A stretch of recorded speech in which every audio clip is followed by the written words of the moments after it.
నమస్తే అండి. నా పేరు అంబటి శ్రీజ. నేను రాంబాబు గారి మూడో అమ్మాయిని. అమెరికాలో ఉంటాను. అయితే నేను మీ అందరి ముందుకు ఎందుకు వచ్చానో మీకు ఈ పాటికి అర్థమై ఉండాలి.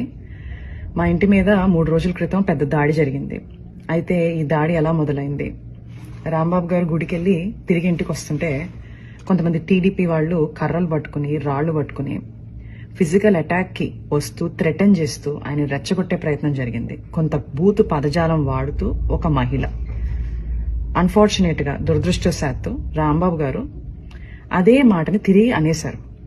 ఆ స్పర్ ఆఫ్ ద మూమెంట్ లో ఇంటికి వచ్చారు, రియలైజ్ అయ్యారు, ప్రెస్ మీట్ పెట్టారు. ఇంత పెద్ద లీడర్ గా ఉండి నా బ్యాలెన్స్ ని నేను కోల్పోయి ఉండకూడదు, నేను ఆ మాట అనుండకూడదు అని ఆయనకున్న పశ్చాత్తాపాన్ని చాలా క్లియర్ గా వ్యక్తం చేశారు. అయినా వాళ్ళు తృప్తి చెందలేదు. లీగల్ కాన్సిక్వెన్సెస్ ఫేస్ చేస్తానని కూడా ఆయన చెప్పడం జరిగింది. కానీ వాళ్ళకి వేరే ఎజెండాస్ ఉన్నాయి. టీడీపీ గూండాలు తండోపతండాలుగా 9 నుంచి 10 గంటల పాటు నిర్విరామంగా మాట అన్న మనిషి మీద అటాక్ మాత్రమే కాదు, ఆయన కుటుంబం మీద, ఏమీ తెలియని రాజకీయాలతో సంబంధం లేని మా మదర్, మా సిస్టర్స్, వాళ్ల పిల్లల మీద అటాక్ చేయడం జరిగింది.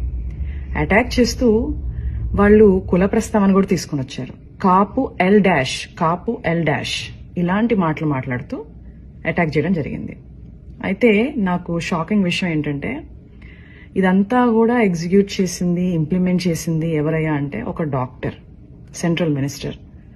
అంటే ఆయనకున్న మేధస్సు, ఆయనకున్న ఈవిల్ థాట్స్ ని, ఆ క్షణంలో ఉన్న ఈవిల్ థాట్స్ ని సరైన మార్గంలో పెట్టలేకపోయిందా? ఇది నాకున్న అంతు చిక్కని ఒక ప్రశ్న.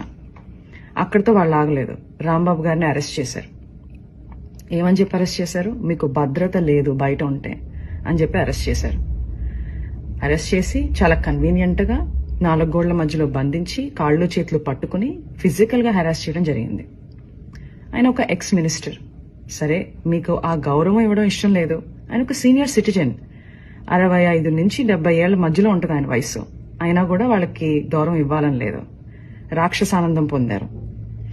అయితే నాకు అనిపిస్తుంది, ఇంతకు ముందు మా ఇంట్లో వాళ్ళు అమెరికాలో ఉన్నాను, ఫారెన్ కంట్రీలో ఉన్నాను అని చెప్పి నా యోగక్షేమాలు కనుక్కోవడానికి తరచూ నాకు ఫోన్ చేసి మాట్లాడుతుండేవాళ్ళు.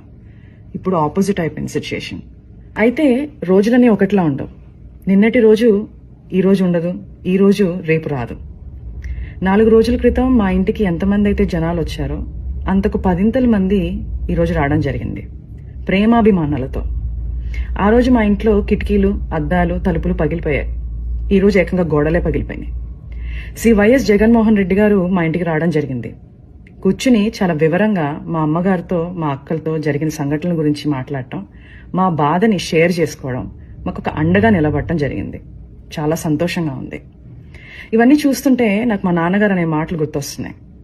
శ్రీ వెంకటేశ్వర స్వామి అండ మాపై ఉన్నంత వరకు మీరు మా పైన వేసే ప్రతి రాయి మా దాకా చేరేసరికి పువ్వుగా మారుతుంది. మీరు మమ్మల్ని తిట్టే ప్రతి తిట్టు ఒక ఆశీస్సుగానే మారుతుంది. ఆయనే మాకు ఒక రక్షక కవచంలా ఉంటారు. Thank you.